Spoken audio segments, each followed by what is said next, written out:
നമ്മുടെ ഇടയിൽ പല ആൾക്കാർക്കും മുഖത്ത്, അതായത് കണ്ണിന് താഴെയായിട്ടും കാലിലൊക്കെ നീര് വരുമ്പോൾ എല്ലാവരും പറയുന്നതാണ് നമ്മുടെ ക്രിയാറ്റിനിൻ്റെ ലെവൽ ഒന്ന് നോക്കാൻ. അപ്പോൾ ഈ ക്രിയാറ്റിനിൻ എന്താണ്, അല്ലെങ്കിൽ ക്രിയാറ്റിനിൻ്റെ ലെവൽ കൂടുതലായി നിൽക്കുന്നവരുടെ ഭക്ഷണക്രമം എന്തൊക്കെയാണ് എന്ന് നമുക്ക് ഈ വീഡിയോയിലൂടെ നോക്കാം. ഞാൻ ഡോക്ടർ പ്രിയ, കലോഞ്ചി ഡയറ്റിലെ മെഡിക്കൽ ഓഫീസറാണ്.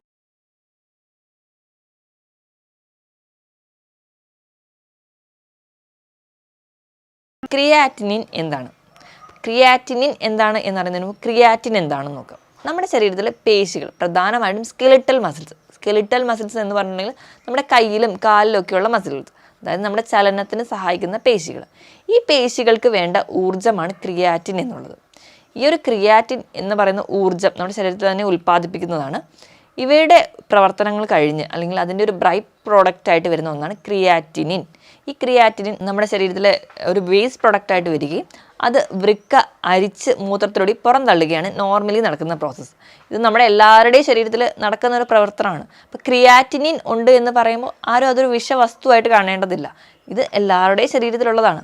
ഈ ക്രിയാറ്റിനിൻ്റെ ലെവൽ ഒരു നോർമൽ ലിമിറ്റ് ഉണ്ട്. അതായത് ഒരു 100 ml എടുക്കുകയാണെങ്കിൽ 0.8 മുതൽ 1.2 മില്ലിഗ്രാം വരെ ഉണ്ടാവാം. അത് നോർമൽ ലിമിറ്റാണ്. അതിലും അധികമായി പോകുമ്പോൾ അതാണ് നമ്മുടെ ശരീരത്തിന് ദോഷമായി മാറുകയും അത് നമുക്ക് ക്രിയാറ്റിനിൻ്റെ ലെവൽ കൂടുതലായിട്ട് നിൽക്കുന്നതിൻ്റെ ഭാഗമായിട്ടുള്ള പല രോഗങ്ങളിലേക്കും എത്തിക്കുന്നുണ്ട്. അതിൽ ഒന്നാമത്തെയും പ്രധാനത്തെയും ഏറ്റവും ഇമ്പോർട്ടൻ്റ് ആയിട്ടുള്ളത് നമ്മുടെ വൃക്ക രോഗങ്ങളിലേക്ക് പോവുകയാണ് ചെയ്യുക.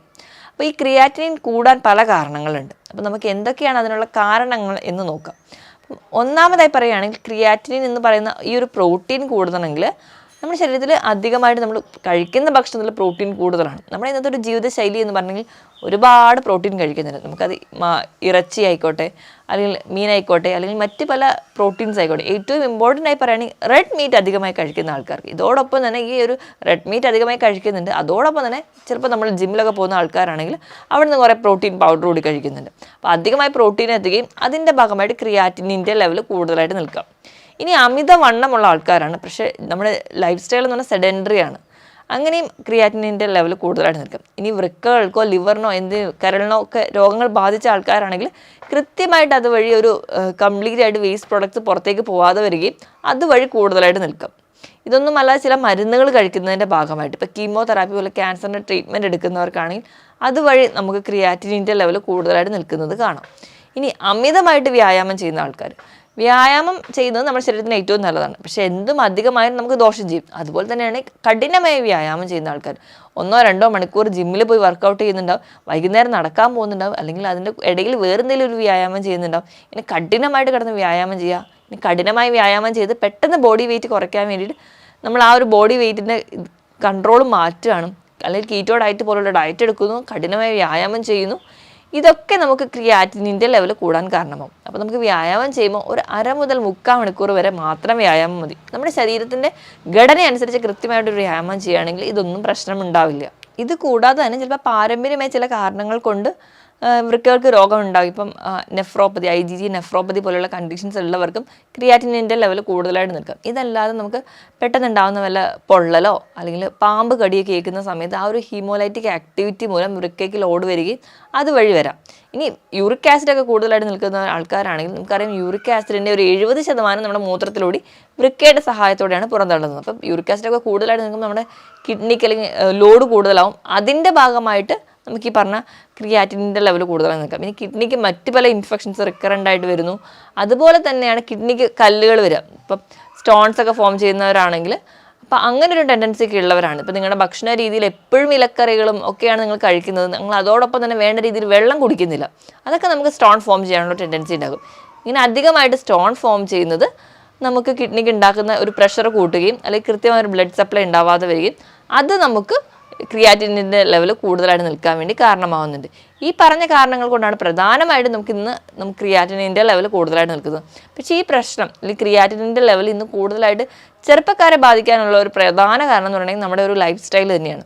അതായത് നമ്മുടെ ഒരു ഭക്ഷണ രീതി എന്ന് പറഞ്ഞാൽ നമ്മൾ റെഡ് മീറ്റ് അധികമായി കഴിക്കുന്നു, നമ്മൾ മധുരം അധികമായി കഴിക്കുന്നു. ഈ റെഡ് മീറ്റൊക്കെ എന്ന് പറഞ്ഞിട്ടുണ്ടെങ്കിൽ നമ്മുടെ ശരീരത്തിൽ പെട്ടെന്ന് ഇൻഫ്ലമേഷൻ അല്ലെങ്കിൽ നീർക്കെട്ട് ഉണ്ടാക്കുന്ന ഒന്നാണ്. അപ്പോൾ നമ്മുടെ ശരീരത്തിൽ ഈ ഒരു നീർക്കെട്ട് ഉണ്ടാവുകയും നമ്മുടെ കോശങ്ങളിൽ നീർക്കെട്ട് ഉണ്ടാവുകയും അത് നമുക്ക് ജീവിതശൈലി രോഗങ്ങളിലേക്ക് പോകുന്നുണ്ട്. അതുപോലെ തന്നെ പ്രമേഹമൊന്നും നിയന്ത്രണമല്ലാതെ പോവുക. നമ്മൾ നല്ലപോലെ കാർബണേറ്റഡ് ഡ്രിങ്ക്സും കോള പോലെയുള്ള ഡ്രിങ്ക്സൊക്കെയാണ് സ്ഥിരമായി കഴിക്കുന്നത്. നമുക്ക് പ്രമേഹവും അതുപോലെ തന്നെ BP ഒക്കെ ഉണ്ട്. ഇതൊന്നും വേണ്ട രീതിയിൽ കൈകാര്യം ചെയ്യാതെ പോകുന്നതിൻ്റെ ഭാഗമായിട്ട് അൺകൺട്രോൾഡ് ആയിട്ട് ഈ പ്രമേഹമൊക്കെ പോകുമ്പോൾ ഏറ്റവും ആദ്യം ബാധിക്കുന്നത് വൃക്കയാണ്. അതുകൊണ്ടാണ് ഇന്ന് ചെറുപ്പക്കാർക്ക് ഈ ഒരു പ്രശ്നം കൂടുതലായിട്ട് നിൽക്കുന്നത്. ഇന്ന് പല ആൾക്കാരെയും നോക്കിക്കഴിഞ്ഞാൽ കോമൺ ആയിട്ട് അവരുടെ ക്രിയാറ്റിനിൻ്റെ ലെവൽ എന്ന് പറഞ്ഞാൽ എപ്പോഴും ഒരു ബോർഡർ ലിമിറ്റിലായിരിക്കും കാണുന്നത്. അപ്പോൾ നമ്മൾ ഈ ഒരു ഹാബിറ്റൊക്കെ ഉള്ളതുകൊണ്ടാണ് ഇത് കൂടുതലായിട്ട് നിൽക്കുന്നത്. അപ്പം ഇങ്ങനെ ഒരു പ്രശ്നമുണ്ടെങ്കിൽ നമ്മൾ തിരിച്ചറിയാൻ പല ലക്ഷണങ്ങളും നമ്മുടെ ശരീരം തന്നെ കാണിക്കാറുണ്ട്. അതിൽ ഒന്നാമതെന്ന് പറഞ്ഞാൽ നമ്മുടെ കാലിൽ നീരുണ്ട്. കാലൊക്കെ തൂക്കിയിട്ടിരുന്ന് കഴിഞ്ഞാൽ വൈകുന്നേരം ആകുമ്പോൾ കാലിൽ ഭയങ്കര നീര്, മുഖത്ത് നീരായിട്ട് വരും. അതുപോലെ തന്നെ മൂത്രം എപ്പോഴും കലങ്ങി പോകുന്ന പോലെ കാണാം, മൂത്രത്തിൽ പതയായിട്ട് പ്രസൻറ്റ് ചെയ്യാം. ഇനി മൂത്രത്തിൽ ചില ആൾക്കാരിലൊക്കെ രക്തത്തിൻ്റെ പ്രസൻസ് കാണിക്കാറുണ്ട്. അതുപോലെ തന്നെ ഇടയ്ക്കിടയ്ക്ക് മൂത്രം ഒഴിക്കാൻ പോയി തോന്നലുണ്ടാവുക, പക്ഷെ മൂത്രം കംപ്ലീറ്റ് ആയിട്ട് പോയിട്ടില്ല എന്നുള്ളൊരു തോന്നൽ. സ്കിന്നിലൊക്കെ ചില സ്ഥലത്ത് ചൊറിച്ചിലായിട്ട് അനുഭവപ്പെടും. ഈ വക പ്രശ്നങ്ങളൊക്കെ ക്രിയാറ്റിനിൻ കൂടുതലായിട്ട് നിൽക്കുകയാണെങ്കിൽ നമുക്ക് ഉണ്ടാകാറുണ്ട്. നമ്മുടെ ശരീരത്തിൽ ഈ ക്രിയാറ്റിനിൻ എന്ന് പറയുന്നൊരു കണ്ടന്റ് എന്ന് പറഞ്ഞാൽ നമ്മുടെ ശരീരത്തിൽ നിന്ന് പുറന്തള്ളേണ്ട ഒന്നാണ്. അപ്പോൾ അതിങ്ങനെ നമ്മുടെ ശരീരത്തിൽ കെട്ടിക്കിടക്കുന്നതിൻ്റെ ഭാഗമായിട്ട് നമുക്ക് സ്കിന്നിൽ ചൊറിച്ചിൽ വരുന്നത്. ഇനി സ്കിന്നിൽ ചൊറിച്ചിൽ വരുന്നതിനോടൊപ്പം തന്നെ നമുക്ക് ഓക്കാനം, ഛർദിൽ പോലെയുള്ള ബുദ്ധിമുട്ടും, ഭയങ്കരമായൊരു ക്ഷീണം, ഒരു തലയ്ക്കൊരു കനം പോലെ, ഒരു കോൺഷ്യസ്നെസ് ഇല്ലാത്തത് പോലെയൊക്കെ, ഒരു തലയ്ക്കൊരു മന്ദത പോലെയൊക്കെ പ്രസൻറ്റ് ചെയ്യുന്നതൊക്കെ ഈ ഒരു ക്രിയാറ്റിൻ ലെവൽ പീക്ക് ലെവലിലോട്ടൊക്കെ പോകുന്ന സമയത്ത് നമുക്ക് കാണിക്കാറുണ്ട്. അപ്പോൾ നമ്മുടെ ആരെങ്കിലുമൊക്കെ ഇങ്ങനെ കാലിൽ നീരോ അല്ലെങ്കിൽ ഈ പറഞ്ഞ ലക്ഷണങ്ങളൊക്കെ ഉണ്ടെങ്കിൽ നിങ്ങൾ എത്രയും പെട്ടെന്നൊരു ഡോക്ടറെ തന്നെ കാണിക്കുക. അപ്പോൾ ക്രിയാറ്റിനിൻ എന്ന് പറയുന്ന ഒരു കണ്ടീഷൻ കൂടുതലായിട്ട് വരുന്ന കണ്ടീഷനിലാവുമ്പോഴത്തേക്കും നമ്മുടെ വൃക്ക ഫെയിലിയറിലോട്ടൊക്കെ പോകുന്നുണ്ട്.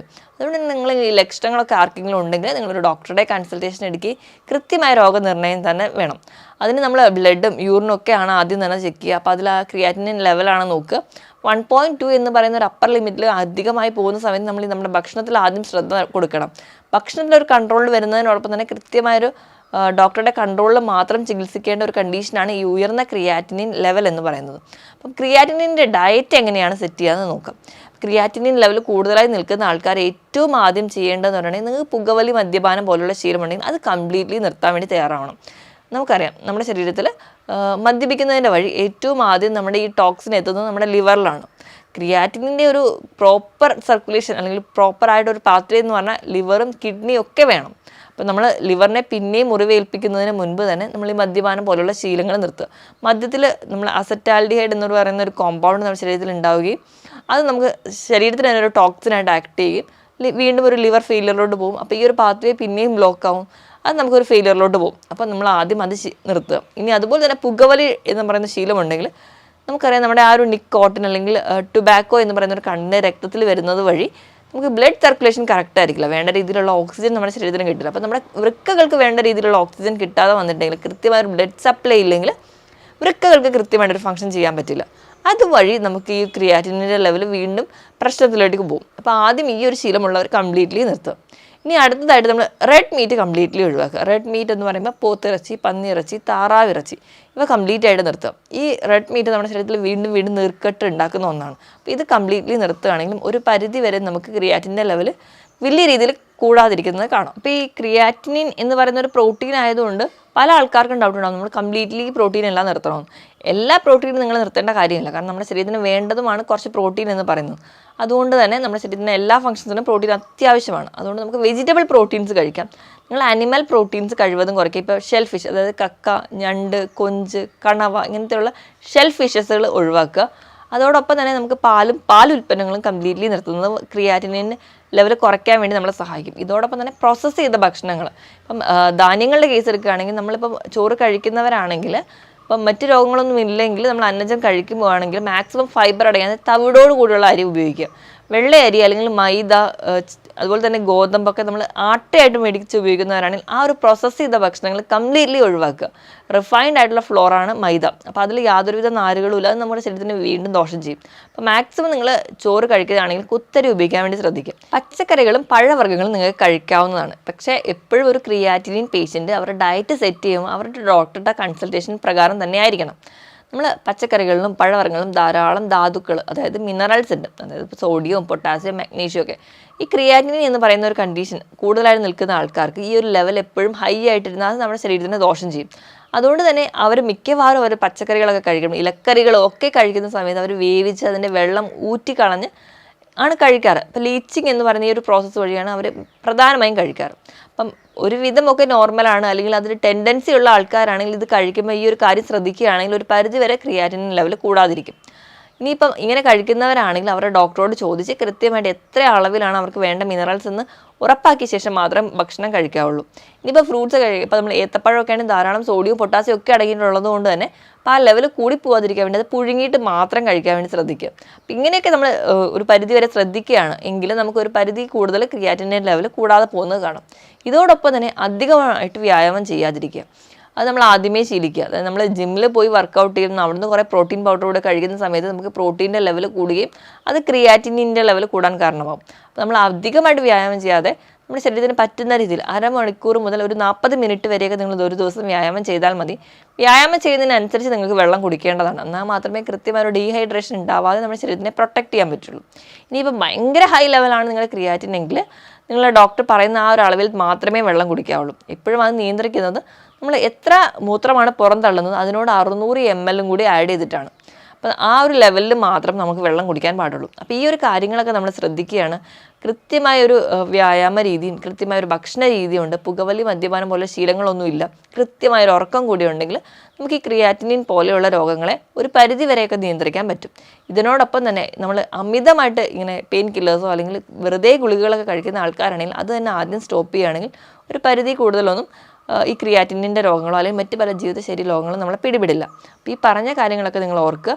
ഇനി മറ്റൊരു ഹെൽത്ത് ടോപ്പിക്കുമായിട്ട് വീണ്ടും കാണുന്നത് വരെ നന്ദി.